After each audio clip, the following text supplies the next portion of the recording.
ಮಗ ಮಗ ಮಗ ಎಲ್ಲರಿಗೂ ಟಾಪ್ 5 ಕ್ರಿಕೆಟಿಂಗ್ ಅಪ್ಡೇಟ್ಸ್ಗೆ ಸ್ವಾಗತ.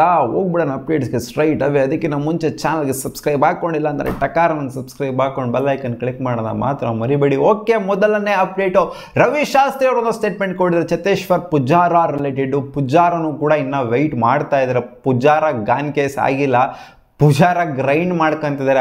ಅವ್ರನ್ನೇ ರಣಜಿ ಟ್ರೋಫಿಲ್ ಆಗಿರ್ಬೋದು ಎಲ್ಲ ರೀತಿಯಿಂದನೂ ಕೂಡ ಗ್ರೈಂಡ್ ಮಾಡ್ಕೊತಾ ಇದ್ದಾರೆ. ಅವರು ಮತ್ತೆ ಕಮ್ಬ್ಯಾಕ್ ಮಾಡೋದಕ್ಕೆ ಅವರು ಸೆಲ್ಫ್ ಆಗಿ ನಾನು ಔಟ್ ಆಗೋಗ್ಬಿಟ್ಟಿದ್ದೀನಿ, BCCI ಕನ್ಸಿಡರ್ ಮಾಡ್ತಿಲ್ಲ ಅಂತ ಅಂದ್ಕೊಂಡಿಲ್ಲ, ಇನ್ನೂ ಬೌನ್ಸ್ ಬ್ಯಾಕ್ ಆಗೋದಕ್ಕೆ ನೋಡ್ತಾ ಇದ್ದಾರೆ.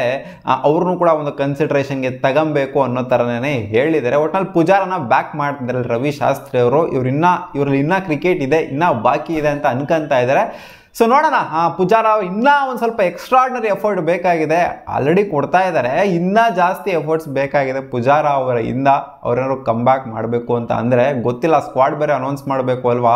ಇವಾಗ 2 ಟೆಸ್ಟ್ ಮ್ಯಾಚ್ ಏನಾದ್ರು ಇಂಡಿಯಾ ಸೋಲ್ತು ಅಂತ ಅಂದಾಗ BCCI ಸೀರಿಯಸ್ ಆಗಿ ಕನ್ಸಿಡರ್ ಮಾಡ್ಬಿಟ್ಟು ಪುಜಾರ ಅವ್ರನ್ನ ತಗೊಂಬಂದ್ರು ಕೂಡ ಆಶ್ಚರ್ಯ ಪಡುವಂಥದ್ದೆಲ್ಲ ಏನೂ ಇಲ್ಲ. ಅಪ್ಡೇಟ್ ಬಿಟ್ಟು ಕೆವಿನ್ ಪೀಟರ್ಸನ್ ಅವರು ಕೂಡ ಒಬ್ಬರನ್ನ ಬ್ಯಾಕ್ ಮಾಡಿದ್ದಾರೆ. ಅದು ಯಾರು ಅಂತಾರೆ ಶುಭ್ಮನ್ ಗಿಲ್ನ. ಈ ಕಡೆ ನೋಡಿ ರವಿ ಶಾಸ್ತ್ರಿ ಚತೇಶ್ವರ್ ಪುಜಾರನ ಬ್ಯಾಕ್ ಮಾಡಿದ್ದಾರೆ, ಇವರು ಶುಭ್ಮನ್ ಗಿಲ್ನ ಬ್ಯಾಕ್ ಮಾಡ್ತಾ ಇದ್ದಾರೆ.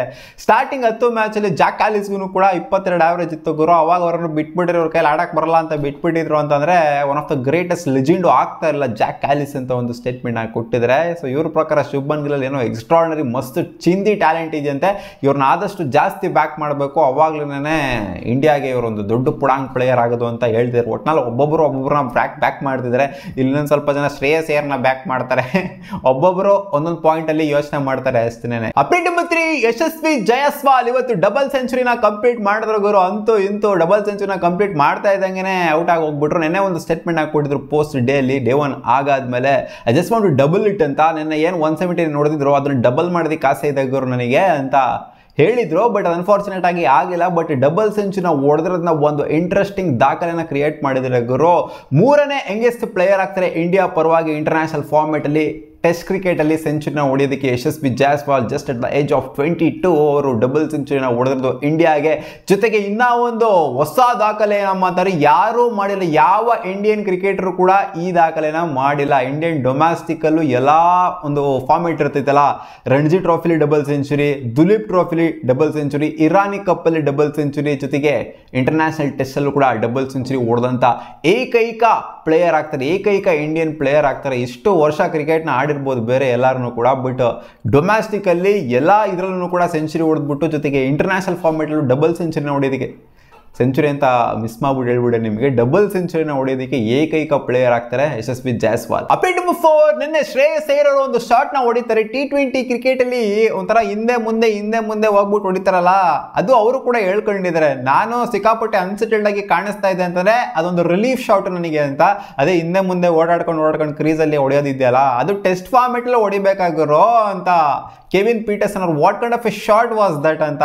ಟೆಸ್ಟ್ ಕ್ರಿಕೆಟ್ ಅಲ್ಲಿ ಸ್ವಲ್ಪ ಮಿಸ್ ಆಯ್ತು ಅಂದ್ರೆ ಗಾನ್ ಕೇಸ್ ಆಗೋಗ್ಬಿಡ್ತಾರೆ. ಇವ್ರು ಹಿಂಗೆ ಓಡಾಡ್ಕೊಂಡು ಚಿಲ್ಲರ ಹತ್ರ ಆಡ್ತು ಅಂದ್ರೆ ಇನ್ನೆಲ್ಲಿಗೂ ಸರ್ವೈವ್ ಆಗೋಕ್ಕಾಗತ್ತೆ ಟೆಸ್ಟ್ ಕ್ರಿಕೆಟ್ ಅಲ್ಲಿ ಅನ್ನೋ ಥರ ಒಂದು ಕ್ವಶನ್. T20 ಹೆಂಗ್ ಬೇಕು ಹಂಗೆ ಆಡ್ಬೋದು, T20 ಆಡೋ ಥರ ನೀನು ಟೆಸ್ಟಲ್ಲಿ ಆಡಿದೆ ಅಂತಂದ್ರೆ ಯಾವ ಥರ ಅಂತ ಕೆವಿನ್ ಪೀಟರ್ಸನ್ ಅವರು ಕ್ವಶನ್ ಮಾಡಿದ್ದಾರೆ.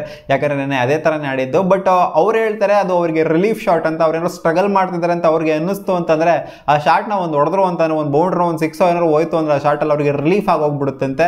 ಅಲ್ಲಿಂದ ಚೆನ್ನಾಗಿ ಆಡೋದಕ್ಕೆ ಸ್ಟಾರ್ಟ್ ಮಾಡ್ತಾರಂತೆ. ಶ್ರೇಯಸ್ ಅಯ್ಯರ್ ಅಂತ ಚೇಂಜ್ ಮಾಡೋಕ್ಕಾಗಲ್ಲ, ಶಾಟ್ ಯಾವುದೇ ಫಾರ್ಮೆಟ್ ಅಲ್ಲೂ ಬಂದೇ ಬರುತ್ತೆ. ಅಪ್ಡೇಟ್ ನಂಬರ್ 5, Disney+ ಹಾಟ್ಸ್ಟಾರ್ ಮತ್ತೆ ಜಿಯೋ ಸಿನಿಮಾ ಇವೆರಡು ಮರ್ಜ್ ಆಗ್ಬೋದು ಅಂತ ಅಪ್ಡೇಟ್ ಬರ್ತಿದೆ. ರಿಲಯನ್ಸ್ ಅವರೇನೋ ಮರ್ಜ್ ಮಾಡ್ಕೋಬೇಕು ಅಂತ ಅನ್ಕೊಂತ ಇದಾರಂತೆ. ಹಾಟ್ಸ್ಟಾರ್ನ ಡಿಸ್ನಿ ಸ್ಟಾರ್ನ ಏನೋ ಮರ್ಜ್ ಮಾಡಬೇಕು ಅಂತ ಅನ್ಕೊಂಡು 50% ಸ್ಟೇಕ್ನ ತಗೊಬೇಕು ಅಂತ ಅನ್ಕೊಂಡಿದ್ದಾರಂತೆ. ಇದು ಅಂತೆ ಪಂತೆ ಸಂತೆ ಕಂತೆಗಳನ್ನೇ ನಡೀತಾ ಇದೆ. ಇನ್ನು ಆ್ಯಕ್ಚುಲಿ ಇದೊಂದು 3 ತಿಂಗಳಿಂದ ಹಿಂದೆಯಿಂದ ಬರ್ತಾ ಇರೋಂಥ ನ್ಯೂಸ್, ತಗೊಂತಾರೆ ಅಂತ. ಬಟ್ ಇದನ್ನ ಕ್ಲಿಯರ್ ಕಟ್ ಕ್ಲಾರಿಟಿ ಸಿಕ್ಕಿಲ್ಲ, ಅದು ಹೆಂಗೆ ತಗೊಂತಾರೆ, ಜೊತೆಗೆ ಯಾವುದ್ರಲ್ಲಿ ಬ್ರಾಡ್ಕಾಸ್ಟ್ ಆಗುತ್ತೆ IPL ಅಂತ. ಸದ್ಯದ ಮಟ್ಟಿಗೆ ಜಿಯೋ ಸಿನಿಮಾದಲ್ಲಿ ಡಿಜಿಟಲ್ ಬ್ರಾಡ್ಕಾಸ್ಟ್ ಆಗುತ್ತೆ, ಜೊತೆಗೆ ಸ್ಟಾರ್ ಸ್ಪೋರ್ಟ್ಸಲ್ಲಿ ಟಿವಿಲಿ ಬ್ರಾಡ್ಕಾಸ್ಟ್ ಆಗುತ್ತೆ.